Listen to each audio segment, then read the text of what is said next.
Chers amis, Boker Tov, Beshem Hashem, Naaseh Venatzliach, Sheneskel Agdil Torah, la Dira Betachlit, Shelirat Shamaim. On part ce matin pour un peu de Moussard de Rabbi Nachman de Breslev. Pour commencer cette matinée, nous sommes aujourd'hui le jeudi 11 du mois de février et le 29, Erev Rosh Chodesh, Bezrat Hashem. Donc on fera deux cours sur Rabbi Nachman, un sur comme viendra le Mashiach et puis l'autre sur Marbim Besimcha Mishin Nichnas Adam. Nous avons la mitzvah, le devoir, pour provoquer l'impossible, de rentrer dans la joie. La Chen, Bezrat Hashem, c'est ce que l'on étudiera. Donc Rosh Chodesh, c'est ce soir, Bezrat Hashem. Préparer un bon repas pour aujourd'hui, pour demain, et pour Shabbat, puisque c'est vendredi et Shabbat, Rosh Chodesh Adar, Bezrat Hashem Idbarach. On sortira 3 Sifrei Torah ce Shabbat, pour ceux qui ne le savent pas. Parasha de la semaine, Rosh Chodesh Shekalim aussi, puisqu'il va falloir donner Zecher, la Machatzit Shekel.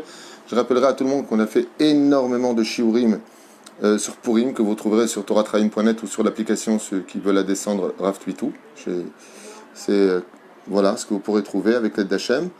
Et puis le shiur d'aujourd'hui, sans tarder, a été acheté par notre ami Ayekara Josiane Deré pour la Refoua Shlema de Shimon Bat Nedjema. Voilà, Refoua Shlema Meira Atzlacha.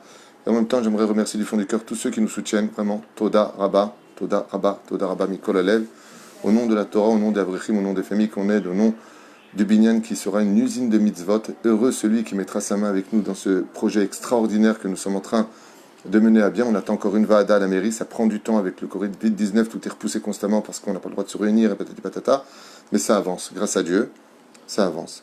Refoua Shlema pour tous les malades d'Israël.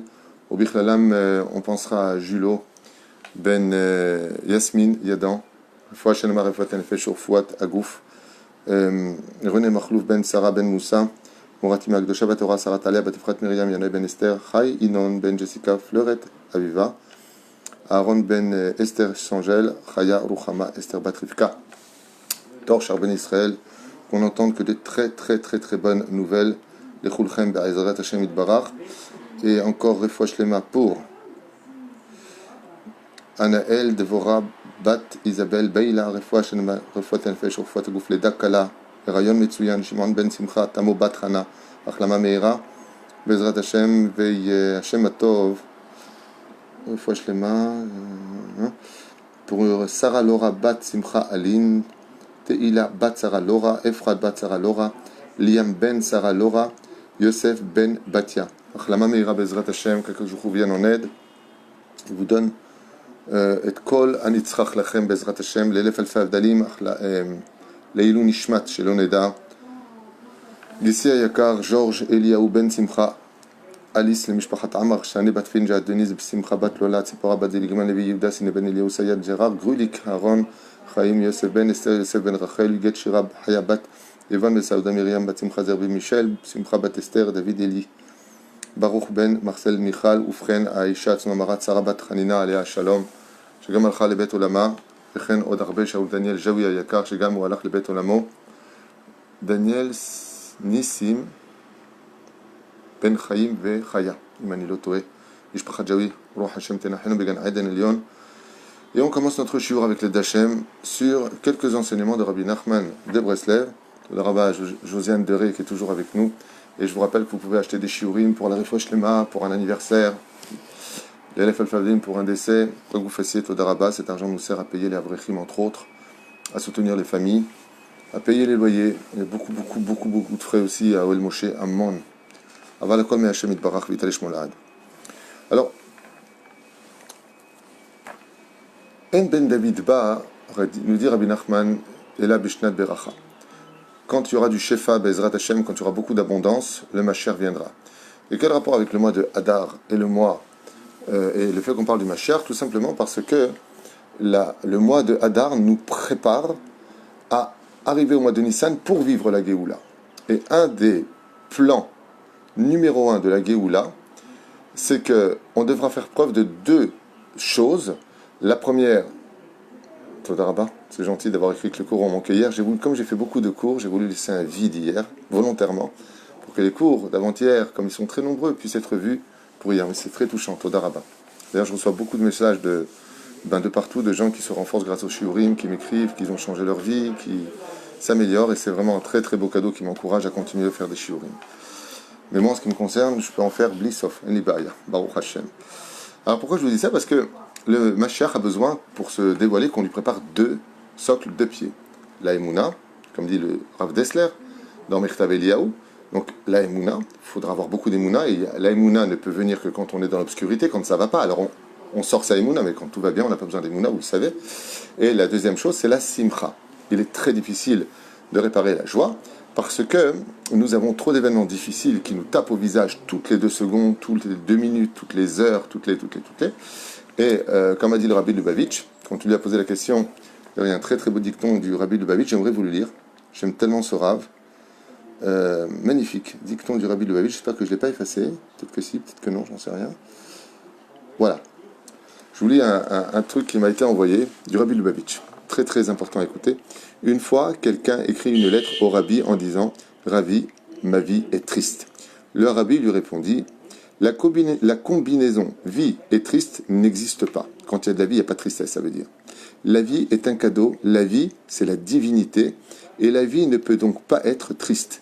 Il est possible que tu aies des moments tristes, mais dans ces moments, là, tu ne vis plus. » Comme ça dit le Rabbi, ou tu ne vis pas, peu importe comment c'est traduit. Mais effectivement, quand on vit, il n'y a pas de tristesse. On peut avoir des moments tristes dans notre vie, mais le Rabbi dit, mais quand tu es triste, c'est que tu ne vis plus. Donc quelque part, la tristesse, c'est quelque chose qu'il faut refouler. Pourquoi c'est si dur pour nous? Parce que le challenge de la faute originelle, c'est que Dieu nous a tout donné pour être en joie et qu'on s'est mis dans la tristesse avec la faute. La faute, Yagon Vanha, nous a plongé dans la tristesse. Ce qui fait que pour réparer cela, Dieu va nous plonger dans un monde un peu obscur, un peu mensonger, le monde dans lequel on vit, un monde rempli d'épreuves, d'obstacles à surmonter. Et pour gagner son monde futur, il va falloir être heureux pendant ces obstacles parce qu'on a perdu la joie de vivre dans la faute originelle. Donc ce que je vous dis paraît peut-être anodin, peut-être comme ça un petit peu léger, mais vous vous trompez, c'est hyper profond puisque c'est le but de ce monde. Comment on peut dire à Dieu, tu veux qu'on soit heureux alors que tu ne donnes que des coups sur le visage et toute la journée on entend des choses terribles, et à papoter, celui-là est mort, celui-là il est malade, celui-là il est ceci, celui-là il est tombé enceinte, elle a perdu, Comment tu veux qu'on soit heureux, Hachem? C'est justement là qu'est tout le challenge. C'est que le combat le plus dur au monde, c'est d'être heureux quand rien ne va. C'est pas possible. Réponse, c'est pas possible. Si c'est possible. Comment c'est possible? Comme on l'a vu avec Esther. Alors qu'on était tous condamnés à mourir, qu'est-ce qu'a ordonné Esther à Malka? Elle dit très bien. Nous, on va faire ce qu'il faut faire et on va retrouver la joie de vivre. Vena Fochou, et tout s'est renversé. C'est pour ça que le mois de Hadar est un mois propice à la joie. Et donc, si c'est un mois qui est propice à la joie, ça veut dire que les épreuves risqueraient aussi peut-être de grossir, puisque, encore une fois, personne n'allumerait la lumière en plein jour. On allume la lumière dans une chambre quand il fait obscur. Donc, la joie, justement, de notre épreuve la plus difficile, c'est d'être malgré tout saméach alors qu'on n'a aucune raison de l'être. Et quand on est arrivé à ce stade-là, que malgré tout, on garde l'espoir, car sans espoir, on ne peut pas arriver à la joie, eh bien, on a réussi notre vie. Sachez-le, on a réussi notre vie. Combien c'est dur, vous allez me dire, oui, mais attendez, vous êtes marrant, vous. Moi, je suis à l'hôpital tous les jours et j'ai pas de quoi manger. Vous avez raison, j'ai pas dit que c'était simple. J'ai simplement dit que de toute façon, que tu sois triste ou que tu sois souriant ou souriante, ça ne change rien au problème. Par contre, nos Chachamim nous disent que celui qui arrive à être en joie face à l'épreuve n'a plus de raison d'exister. En d'autres termes, comment j'efface une dette que je dois à Dieu dans le monde d'en haut? Par le sourire. Le sourire, c'est quelque chose qui est capable d'effacer toutes les épreuves de ce monde. Les Mahadavar Domé, pour ceux qui ne comprennent pas ce que je veux dire, c'est comme un père qui voit son fils qui a fait une bêtise et il lui dit va au coin. Et le fils, il y va avec le sourire. Il lui dit en plus tu rigoles. Il lui dit non papa, je rigole pas parce que tu me punis. Je rigole parce que tu me donnes une bonne éducation. Je te remercie. Le père lui dit viens ici, viens. C'est ce que tu es en train de me dire. Il lui dit je suis content que tu me diriges, que tu m'éduques à devenir meilleur. Le père lui dit et t'as compris donc le message d'aller au coin? Il lui dit oui, c'est pour mon bien que tu le fais. Le père vient dans mes bras. C'est exactement ce que fait Hachem. Quand Akadosh Baruch Hu, il voit que Béhémet, pas avec les lèvres, on prend les épreuves de la vie avec amour et en plus de ça avec joie, alors Akadosh Baruch Hu lui dit c'est pas la peine. Et ça, c'est un des secrets fondamentaux que très peu de gens savent. Pourquoi est-ce qu'Hachem a demandé à Abraham d'emmener son fils mourir, en d'autres termes, faire la Kedat Yitzhak, comme vous le savez, et au moment où il vient pour le faire, il dit bon, c'est bon. Attends, Yadati Kiri Lokimata. Maintenant, j'ai vu que tu étais un Yeri Shamaim, c'est pas la peine de le faire. Pourquoi? Parce qu'Abraham, il a fait avec une telle joie, tellement de simcha en lui, alors qu'il va tuer son propre fils. On parle d'Abraham, l'homme qui a le plus de cœur au monde, c'est Abraham Avinu. Personne ne peut lui dire comment tu peux tuer ton fils. Comment tu peux dire à Abraham, il a pris sur lui le symbole du chesed. Ouais. Il n'y avait pas une épreuve aussi dure au monde qu'on aurait pu demander à Abraham, c'est de tuer son propre fils. Il n'y avait pas plus dur au monde. Même pour Ishmaël, il n'a pas voulu le renvoyer alors qu'il savait que c'était un rachat. Il n'a pas voulu le renvoyer tellement il aime chaque humain, Abraham Avinu. Tellement il aime chaque humain. Qu'est-ce qu'il a fait à Kadosh Baruch Hu? Au moment où il lève son couteau, les anges ils viennent, mais Hachem, regarde comment il prend cette épreuve avec amour et avec humour. Vayashkem Avraham Baboker. Il n'a pas attendu 10 heures pour se lever pour l'emmener tard. Dès que s'est levé le matin, comme tu lui as demandé, il a couru faire la mitzvah. Et quand Akadosh Baruch Hu, il a vu qu'Avraham, au moment où il avait tué son fils, il avait le sourire, ouais, les anges y pleuraient, mais Avraham il souriait. Pourquoi? Comment tu peux arriver à un tel degré de sourire face à la mort de ton fils, où le Zohar dit qu'il n'y a pas une plus grande épreuve pour un homme que de perdre un enfant? Comment? Comment? Emouna. Il n'y a pas d'Emouna, il n'y a pas de Simcha. La Simcha emmène l'homme à dévoiler sa Emouna. Quand quelqu'un, tu lui dis comment ça va être, Baruch Hashem, c'est qu'il y a un problème dans la Emouna. Alors, encore une fois, ne me parlez pas de vos problèmes personnels, je ne veux pas parler des miens. On parle de généralité, mais il faut y arriver. Et la seule chose qu'on ait comme garantie, c'est qu'il n'y a pas d'épreuves qui peuvent taper à notre porte si on n'est pas capable de se relever. Comme je l'ai dit à ma sœur Viviane, que Dieu la bénisse, qui a perdu son mari, qui est une perte énorme, énorme. 48 ans de mariage, toujours ensemble. Je lui dis, Viviane, ne t'inquiète pas. N'oublie pas que tu te relèveras. N'oublie pas que le temps soignera les choses. N'oublie pas que ce vide que tu es en train de vivre, qui est un guérinam à vivre chaque moment de ta vie, sera remplacé par un monde de lumière. Car ta émouna te fera vivre. Tzaddik be'emouna to yirchie. Laisse le temps te soigner. Laisse le temps t'habituer à te réorganiser. Laisse le temps t'amener à te dévoiler dans une autre dimension. Avant, il y avait toi et Jojo. Maintenant, il y a toi. Et qui c'est qui va remplacer ça? Ta émouna. La vie dans laquelle tu vas vivre va te monter un nouveau système. Mais tu ne pourras le voir que si tu gardes le sourire. 3 jours tu pleures, 7 jours tu portes le deuil, 30 jours la tisporette pour les hommes, une femme peut aller chez le coiffeur après les 7 jours de deuil, vous le savez. 11 mois, 12 mois, on fera un beau Sefer Torah si Dieu veut, on est en train d'organiser un petit Sefer Torah qui pourra être utilisé par la famille, par les amis, celui qui aura besoin, Bezrat Hashem, on pourra lui prêter ce petit Sefer Torah très facile à dire. Bezrat Hashem, sa lumière restera et vivra. Maintenant, il faut agir en conséquence. Quand tu perds quelque chose, il faut agir en conséquence. Pas trop perdre de temps avec la tristesse. Comme je dis souvent, tu veux pleurer, pleure. Mais après, souris. Akol beseder, akol yetov, akol yetov. Atem yodim lama, ki gvar tov. Parce que déjà maintenant, c'est bien. Et qu'est-ce qui va changer cette situation? C'est mon énergie positive. Alors c'est vrai qu'il y a des gens qui m'écrivent, je vis avec un PN, tous les critères que j'ai vus sur Internet, c'est lui, ce qui est un enfer à vivre. Il y a des gens qui sont aujourd'hui, qui ont perdu une jambe, il y a l'autre qui a perdu son travail, aujourd'hui, des gens qui vivent avec des cajots qu'on leur dépose devant la porte, alors que c'est eux qui ont mené des cajots avant, ils disent, mais où est Dieu? Vous avez raison, les épreuves, on peut en écrire des tonnes, et des tonnes, et des tonnes, et des tonnes, et des tonnes, et des tonnes. Et n'oubliez pas un détail, plus ça devient dur, et plus la Géoula est proche, plus ça devient ombragé, et plus on devra prouver qu'on a de la émouna. Plus on aura d'émouna, et plus on retrouvera le sourire. Il n'y a pas eu une épreuve aussi dure dans l'histoire du peuple d'Israël que pour eux. Jamais on n'a vu que dans le monde entier, c'était tous les Juifs qui étaient concernés par l'extermination de celui qui précéda Hitler, Haman Aracha. Jamais on a connu ça. Les Juifs étaient totalement détruits. Mais ils ont gardé une chose. Laquelle? Celle d'écouter les grands de la Torah, que le désespoir n'existait pas et que Dieu était au-dessus de tous les décrets. Ils ne l'ont pas oublié. Vena Forhu. C'est le fils d'Esther qui prendra le règne après Achashverosh. Celui qui était en bas de l'échelle s'est retrouvé en haut de l'échelle. C'est Mordechai qui prendra la maison de Haman. C'est Haman qui prendra la pendaison qu'il avait fait pour Mordechai. Tout s'est renversé. L'âme, parce qu'on y a cru. Parce qu'on est resté dans le camp d'Hachem. Parce qu'on s'est rattaché à la Torah, les mitzvot et les bonnes actions. Parce qu'on a arrêté de se critiquer les uns et les autres. On a changé le cours de l'histoire, alors Dieu a changé le cours des décrets. Et c'est pareil pour nous. C'est Bezrat Hashem, on arrive que ça à se relever, Niskel et Dvarim Arbe. C'est dommage de perdre autant de temps. Quelqu'un m'a dit hier, j'en ai marre du Kissou, je me sens pas bien avec, et ainsi de suite. Je commence à lui parler d'Hachem.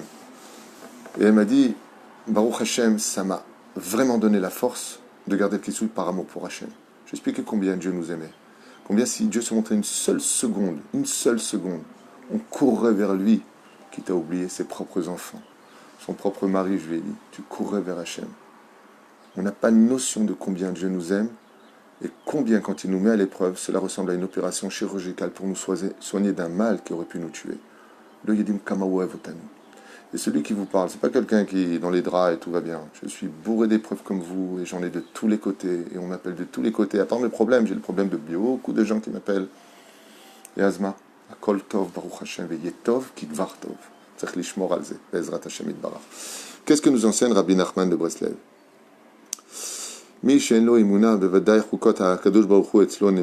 Celui qui n'a pas d'émoula, il est évident que les mitzvot de Dieu le saoulent, dit Rabbi Nachman. Il n'est pas attaché aux mitzvot d'Hachem.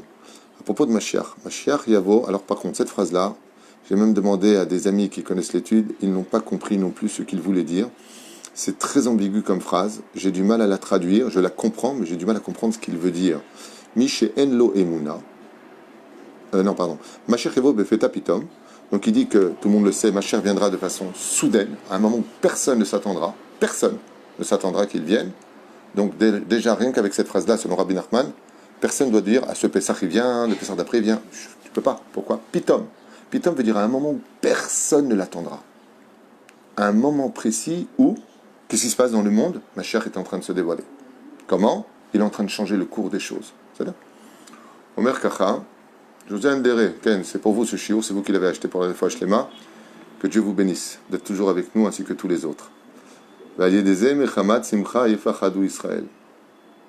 Alors, si je traduis ce que veut dire Rabbi Nachman ici, c'est quelque chose d'incroyable. Alors, je vous traduis. Mashiach Evo Beta Pitom. Donc, Mashiach viendra de façon subite, à un moment où personne ne l'attendra. Ici, Arda dit la Gemara, ici il dit de façon subite, c'est pareil.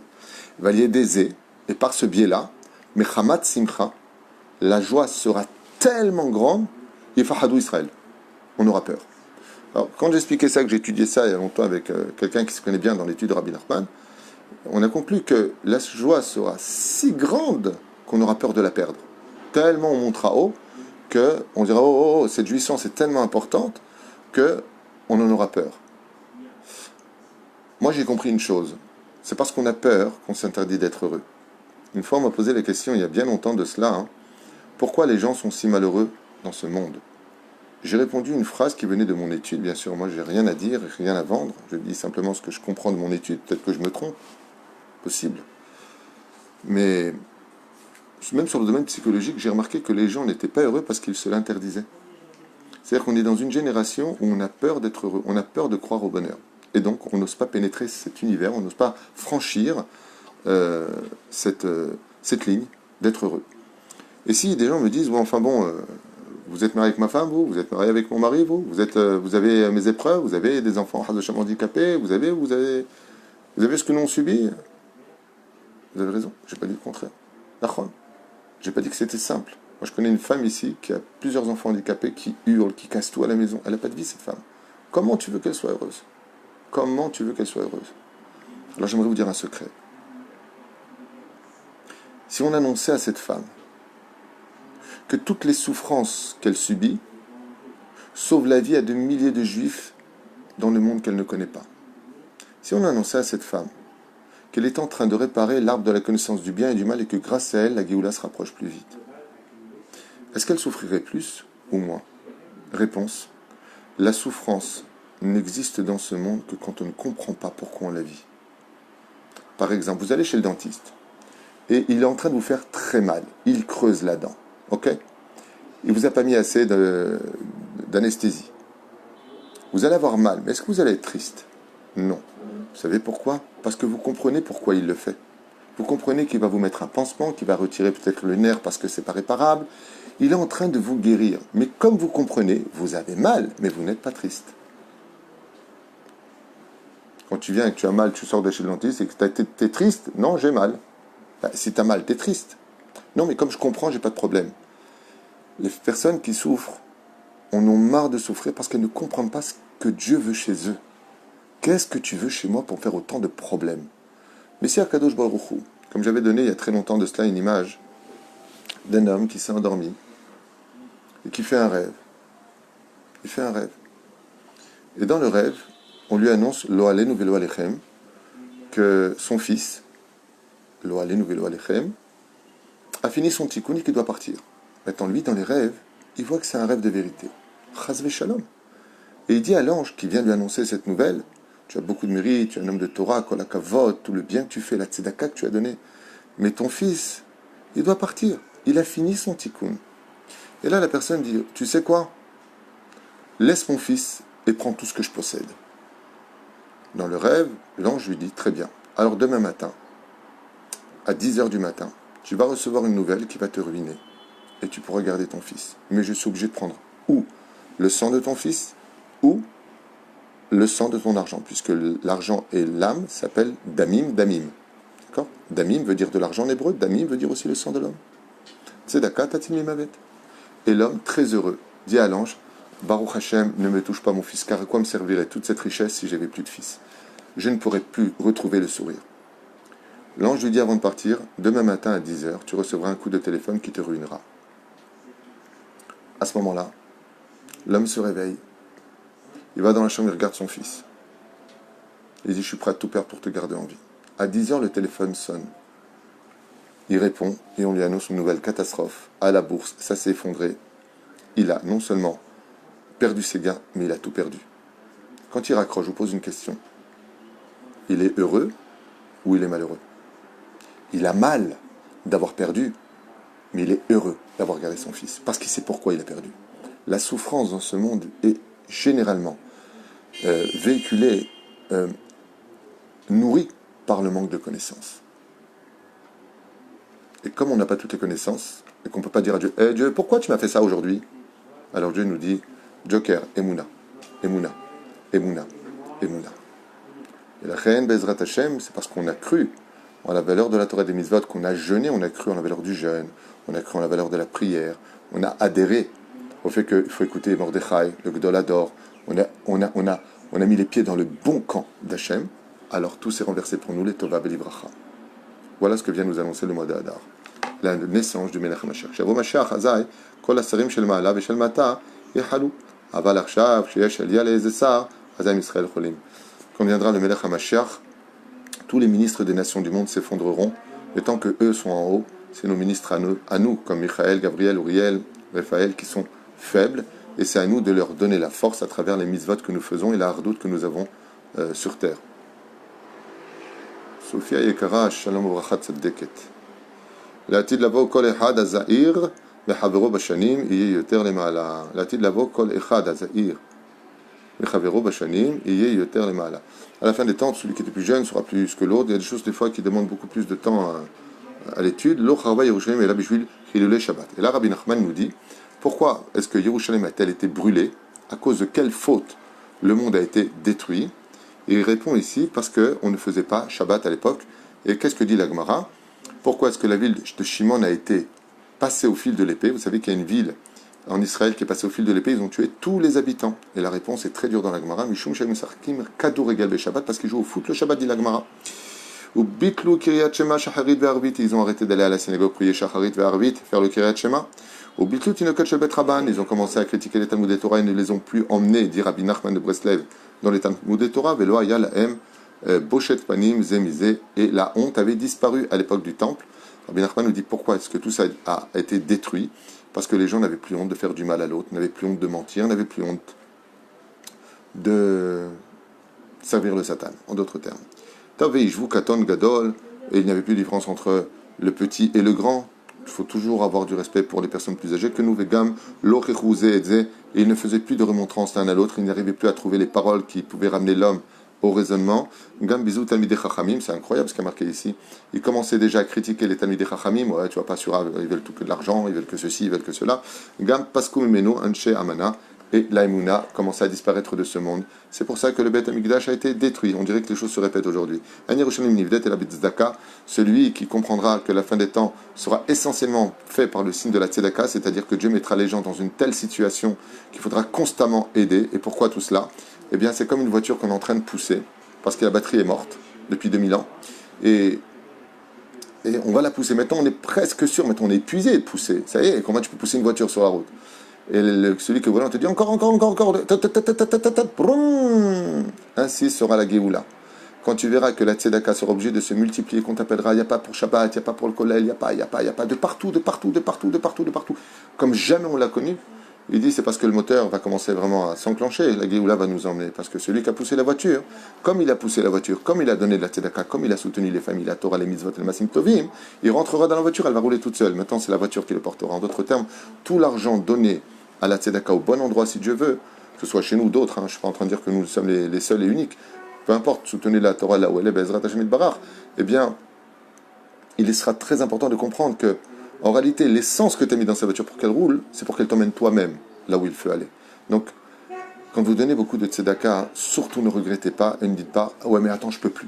Tu peux pas, ne fais pas, mais garde le sourire. Parce qu'en réalité, tu n'es rien d'autre qu'en train de mettre de l'essence dans la voiture qui va t'emmener toi. D'accord? Quand tu prends la voiture, tu mets de l'essence, toi qui payes. Pourquoi tu fais pas la tronche? Parce que j'ai besoin d'aller là-bas. C'est normal que je mette de l'essence puisqu'elle va m'emmener. Sachez que toute la tzedaka que vous donnez pour soutenir des œuvres réelles qui servent vraiment la Torah, en réalité, vous ne donnez rien à personne. Vous êtes simplement en train de mettre de l'argent dans une voiture qui vous emmènera, vous, pas l'autre, vous. C'est ce que dit Rabbi Nachman. Sheneda, ech litnaeg yafe. En yerushalmi nivdet betzedaka. Milchama atchalata degeula hi. Ce sera, quand tu verras une espèce de guerre, de haine s'installer de plus en plus, ce sera le début de la Géoula. On est en train de le vivre. Mais chez Megadel Chazirim ou Meakev et Géoula, celui qui fait grandir des porcs chez lui, eh bien, retard de la Géoula, des porcs, c'est tout ce qui est, pas simplement des porcs. Peggy, pas de ça qu'on parle, simplement, c'est le pshat, mais tout ce qui est considéré comme étant un porc, tout ce qui est à caractère pornographique, ainsi de suite, toutes ces choses-là sont considérées comme étant Megadel Chazir Babaït. Lo ibne Yerushalayim ad she shalom ben Israël. Yerushalayim ne sera reconstruite que quand il y aura une paix totale entre les Juifs sur la terre d'Israël. Ben Israël, il n'y a pas marqué la terre, donc je reviens en arrière, dans le peuple d'Israël. Ma she Israël orchim begalut meuma ou leuma ou siman shavo mashar. Et quand tu verras les Juifs déménager de plus en plus vite d'un pays à un autre pays, de faire l'alia de plus en plus et ainsi de suite, eh bien il dit c'est vraiment le signe que Mashiach est en train de préparer son terrain. Et quand tu verras les nations du monde de plus en plus prendre exemple sur Israël, avoir peur d'Israël et voir tous les yeux sur Israël, c'est siman que Mashiach est déjà présent parmi nous. En bet hamikdash nivna ad sheikh legava. Et Akadosh Baruch Hu fera en sorte, dit Rabbi Nachman, que les gens perdent leur orgueil, donc il enverra peut-être un virus ou je ne sais pas quoi, il ne dit pas quoi, mais il dit qu'Akadosh Baruch Hu, à la fin des temps, il fera ensemble que les hommes perdent de plus en plus leur orgueil. Il va leur montrer qu'ils sont tout petits et ridicules. Pourquoi? Pour que le Bet Hamikdash grandisse, qu'on puisse te faire la place nécessaire avec nos yeux. Nos yeux sont remplis d'orgueil, on regarde les autres. Droite et gauche, Rabbi Nachman, il dit, fais attention, babouche. Fais attention. Si tu te prends pour je ne sais pas quoi, je vais te montrer qu'un petit virus de rien du tout, il peut te rendre ridicule. Les Dardot, il y Israël, Yavo Mashiach. Et le point, comme je vous l'ai souvent dit, Rabbi Nachman lui dit, une des choses qui fera tout de suite dévoiler le Mashiach, c'est la hardout dans le peuple d'Israël, autour de la Torah, bien entendu. Mashiach Yavo Bishnat Beracha, comme je vous l'ai dit, Mashiach viendra dans une année d'abondance absolue. Et Mashiach Ba'al, Sheikhlu, Aneshamot Bagouf. Donc je dis un grand Mazel Tov à toutes les femmes qui sont enceintes, entre autres à Myriam de Marseille et à David, on embrasse Mikol Alev, Bezrat Hashem, Tzadikim Yavo Uvo, des amis de Oel Moshe, des amis à nous aussi, pour qu'on ait pris une bonne nouvelle, que Dieu vous bénisse sur tous vos chemins. Bracha, Batzlacha, Bezrat Hashem, Ledakala, Beshiye Gadol Batora. Et il faut savoir que chaque fois qu'une femme tombe enceinte d'un enfant, elle oblige le Mashiach à se dévoiler de plus en plus vite. Elle apporte la bracha dans le monde. Et Bezrat Hashem, pour les femmes qui peuvent tomber enceintes et qui ne le tombent pas, donc c'est le contraire. On va s'arrêter là, Bezrat Hashem, en ce qui concerne le Melech HaMashiach, et on se revoit tout de suite pour un cours sur la Emouna, à la Rabbi Nachman de Breslev, et en même temps à la David Pitou, quoi. Ça, avec mes explications aussi à moi. Baruch Adonai l'Olam Amen Ve'Amen. J'aimerais vraiment vous dédier ce shiur à vous tous, parce que vous êtes tous extraordinaires. Baruch Hashem, au Bichlalam Josiane Deré, qui a fait ce shiur, pour aller faire le de tous les enfants d'Israël, parce qu'elle aime chaque juif, Baruch Hashem, et de Shimon Bat Nejma, pour qui le shiur est acheté. Je vous demande une fois de plus, pardon dans la liste de tarder. Il y a des gens qui ont acheté déjà depuis un mois et ils attendent leur shiurim. On va doucement mais sûrement, mais en tout cas c'est très agréable et ça construit chacun de nous. En tout cas je l'espère. Vous avez vu, on a vu le Rabbi Lubavitch en même temps avec Rabbi Nachman de Breslev. Un jour quelqu'un, ça je finis avec ça, m'a posé une question en me disant, quand tu vois le Rabbi, quand tu vois ses cours, quand tu lis ses livres, à qui tu penses? Et je répondis une phrase. Je trouve que le plus grand héritier du Baal Shem Tov, c'est le Rabbi Lubavitch. Quand on étudie la biographie du Baal Shem Tov, j'ai l'impression que le Rabbi, c'est la réincarnation du Baal Shem Tov dans les temps modernes. Voilà, juste une parenthèse de ce géant de la Torah qui nous a quittés, mais qui pourtant reste parmi nous parce qu'il est attaché à la Torah.